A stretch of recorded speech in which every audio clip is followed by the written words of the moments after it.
warahmatullahi wabarakatuh. Kami dari kelompok 3 akan mempresentasikan atau menjelaskan makalah kami, yaitu tentang epistemologi ekonomi Islam. Tulisan Agustianto tentang epistemologi. Kami yang beranggotakan yang pertama Alia Sakinah Muli Demena Hasibuan dengan NIM 2016010068. Kemudian Zahra Ardiani 2016010047, dan saya sendiri yaitu Abdi Muhammad Ridho dengan NIM 2016010116. Baiklah, saya akan langsung membacakan materi yang pertama, yaitu pengertian epistemologi. Definisi epistemologi: teori ilmu, yaitu teori yang membincangkan tentang asal-usul ilmu pengetahuan, penjelasan ilmu, dan pengalaman manusia. Ia juga didefinisikan dengan falsafah ilmu, yaitu falsafah yang membincangkan hakikat ilmu, makna, kandungan, sumber, dan proses ilmu. Selanjutnya B. Metode empirisme.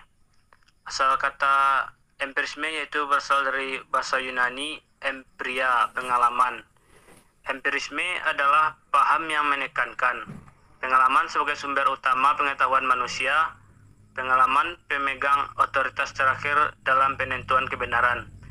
Manusia mendapatkan pengetahuannya secara a posteriori. Pengetahuan a posteriori adalah pengetahuan yang hadir setelah pengalaman, yakni setelah didukung data-data empiris.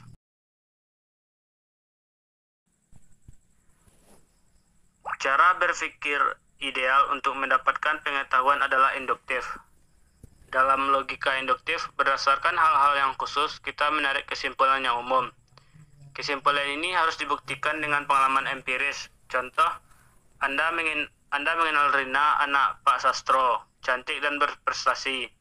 Anda belum kenal Lina yang juga anak Pak Sastro, tapi Anda menyimpulkan semua anak Pak Sastro cantik dan berprestasi. Kesimpulan ini harus dibuktikan dengan pengalaman empirik, bahwa Lina yang belum Anda kenal itu memang cantik dan berprestasi seperti kakak-kakaknya. Abad 17 disebut empirisme atau mistik, yaitu memahami pengetahuan sebagai data-data indrawi yang terpilah-terpilah. Abad 20 empirisme positivisme logis, yaitu membatasi pengetahuan atau ilmu sebatas pengalaman yang dapat diamati, empirik sensual. Abad 20 empirisme radikal, yaitu pengetahuan tidak sebatas empirik sensual, akan tetapi juga empirik logis, yang dimana manusia sebagai makhluk yang memiliki cipta, rasa, dan karsa dalam interaksinya dengan objek dalam lingkungan sekitar. Tokoh sentral John Locke, David Hume, Bishop Berkeley. Kesimpulan: ilmu pengetahuan tidak pernah mampu memberi pengetahuan yang niscaya tentang dunia ini. Mengakui kebenaran yang didapat secara a priori dan deduktif. Namun jika semata itu tidak akan menambah pengetahuan kita tentang dunia. Pengetahuan manusia hanya bisa bertambah melalui pengamatan empiris atau secara a posteriori dan induktif. Selanjutnya C. Metode rasionalisme. Rasionalisme adalah paham yang menekankan akal sebagai sumber utama pengetahuan manusia, akal pemegang otoritas terakhir dalam penentuan kebenaran. Manusia mendapatkan pengetahuannya secara a priori. Pengetahuan a priori, pengetahuan yang keberadaannya tidak memerlukan pengalaman, melainkan berdasarkan definisi yang dikembangkan rasio akal semata. Bagi rasionalisme, pengetahuan dapat diperoleh tanpa melalui pengalaman indrawi. Singkatnya, rasionalisme menyatakan bahwa sumber pengetahuan manusia adalah akal, atau gagasan, atau rasionya. Cara berpikir ideal untuk mendapatkan pengetahuan adalah deduktif. Dalam logika deduktif, berdasarkan hal-hal yang umum, kita menarik kesimpulan yang khusus. Kesimpulan ini memerlukan pembuktian empiris, cukup rasio manusia yang menetapkannya. Karena itu, dalam deduktif yang diperlukan adalah ketertiban bernalar antara pernyataan yang satu dengan yang pernyataan lainnya. Tidak boleh ada kontradiksi. Contohnya, semua logam dipanaskan memuai, premis mayor. Besi adalah logam, premis minor. Maka tanpa harus melalui pengalaman empiris, rasionalisme menyimpulkan bahwa besi dipanaskan memuai kesimpulan. Bagi rasionalisme, pengalaman empiris patut dicurigai ketetapannya karena selalu berubah-ubah dan tidak pasti. Tokoh sentral abad 17, René Descartes, Leibniz, Christian Wolff, dan Spinoza. Abad 18, Voltaire, Diderot, dan D'Alembert. Descartes pada tahun 1596 sampai 1650. Bapak filsafat modern, data indrawi sebagai suatu kepastian. Adanya kursi di hadapan saya. Bisa saja sebuah mimpi yang kita rasakan sebagai kenyataan. Cogito ergo sum, aku berpikir maka aku ada. Lilin jika dipanaskan mencair dan berubah bentuk, apa yang membuat pemahaman kita menyatakan bahwa apa yang tampak sebelum dan sesudah mencair masih lilin yang sama? Mengapa setelah penampakan berubah masih kita anggap sebagai lilin? Penampakan dari luar tidak dapat dipercaya, maka seorang mesti mencari kebenaran dalam dirinya sendiri yang bersifat pasti. Kesimpulan, kaum rasionalis mengagumi kebenaran penalaran deduktif sebagaimana terdapat dalam matematika dan geometri yang sifatnya a priori. Kebenaran tentang semesta mereka yakni tidak dari pengalaman empiris melainkan dari pikiran yang menghasilkan ide-ide yang jelas dan gamblang, yang daripadanya dapat dihasilkan kebenaran turunan tentang semesta. Asumsi dasar kaum rasionalis tentang hubungan manusia dan semesta adalah: satu, adanya keselaraan antara pikiran dan semesta. Dua, terdapat korespondensi antara struktur pikiran manusia dan struktur matematis dunia. Di metode positivisme, tokoh yang berperan dalam metode ini yaitu Henry Saint-Simon, Auguste Comte, Charles Darwin, Herbert Spencer. Pada metode positivisme merupakan evolusi lanjutan dari empirisme. Aliran filsafat ilmu yang paling mendominasi wacana ilmu pengetahuan abad 20 karena dianggap sebagai agama humanis modern yang menjadi doktrin bagi berbagai bentuk pengetahuan manusia. Metode positivisme juga memakai pola pikir logis, yaitu a posteriori. A posteriori yaitu setelah berpengalaman, dan induktif atau khusus umum, yaitu ilmu yang bergerak dari fakta-fakta khusus fenomenal ke generalisasi teoretik. Positivisme, asumsi dan sikap dasar. 1. Menolak metafisik dan teologi, atau menganggapnya primitif. 2. Pengetahuan harus berawal dari pengamatan empiris, yaitu puncak pengetahuan manusia adalah ilmu yang disusun berdasarkan fakta yang terukur dan teramati. Ketiga, masyarakat akan mengalami kemajuan apabila mengadopsi total pendekatan ilmu pengetahuan, yaitu doktrin kesatuan pengetahuan yang mana hanya bisa dicapai apabila dikembangkan suatu bahasa ilmiah yang berlaku pada semua bidang ilmu pengetahuan, yaitu semua ilmu pengetahuan harus berada di bawah payung paradigma positivistik. Positivisme ontologik. Objek dipelajari independen, dieliminasi dari objek lain, dan dapat dikontrol. Karenanya, objek dipecah-pecah dalam variabel-variabel, maksudnya yaitu semesta eksternal digerakkan secara mekanis. Ilmu pengetahuan bertujuan menemukan hukum-hukum kausalitas. Positivisme epistemologik. 1. Menurut pilahnya subjek penelitian dengan objek penelitian atau termasuk subjek pendukungnya agar dapat diperoleh hasil yang objektif. 2. Dualisme, yaitu teori yang menggambarkan semesta pada apa adanya tanpa keterlibatan nilai-nilai subjektif peneliti. Ketiga, kebenaran diraih melalui hubungan kausal linear, maksudnya tiada akibat tanpa sebab dan tiada sebab tanpa akibat.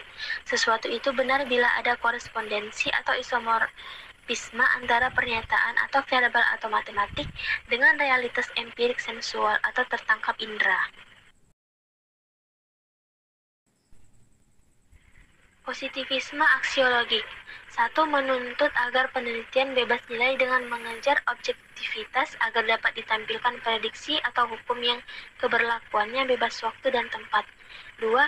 Tujuan penelitian menyusun bangunan ilmu nomoteik atau ilmu yang berupaya membangun hukum dari generalisasinya. Positivisme metodologi. 1. Rancangan penelitian menspesifikasikan objek. Secara eksplisit dieliminasi dari objek lain yang tidak diteliti, sehingga jelas objek studinya.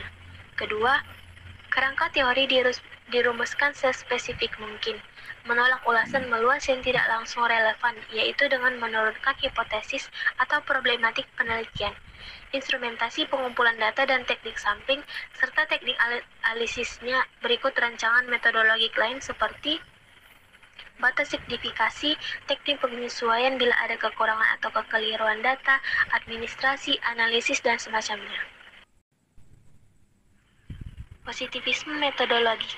Istilah-istilah baku dapat kita temui seperti kerangka teori, hipotesis, desain penelitian, variabel, sampel, validitas, internal maupun eksternal, dan rehabilitas. Pola pikir induktif, linear, dan kausal sebab akibat. Semua dirancang secara masak sebelum terjun ke lapangan untuk meneliti. Kesimpulan pandangan positivisme tentang ilmu pengetahuan. Ilmu haruslah 1. Bebas nilai. Maksudnya, subjek peneliti harus mengambil jarak dari objeknya. Kedua, didapat melalui metode verifikasi empiris. Maksudnya, suatu fenomena harus dapat teramati dan terukur yang didapat melalui pengalaman.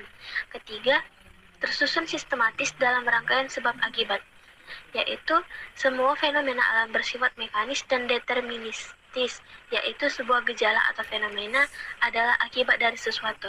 Setiap akibat pasti ada sebabnya, tidak ada akibat yang tidak bersebab. 3. Bagian epistemologi ilmu pengetahuan.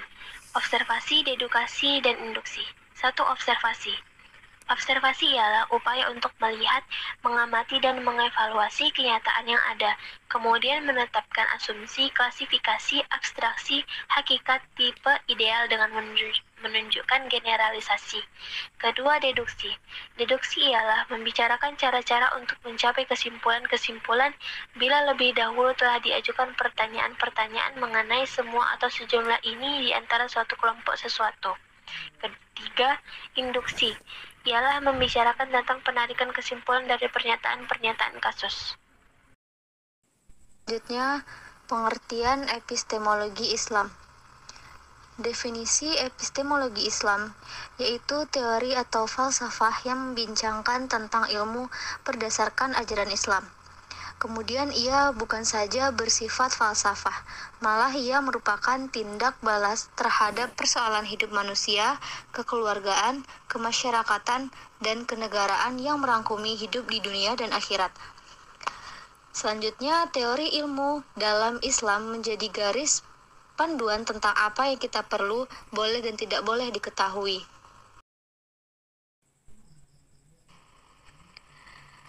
Yang terakhir, sumber ilmu ekonomi Islam. Yang pertama, sumber hukum dari Al-Quran.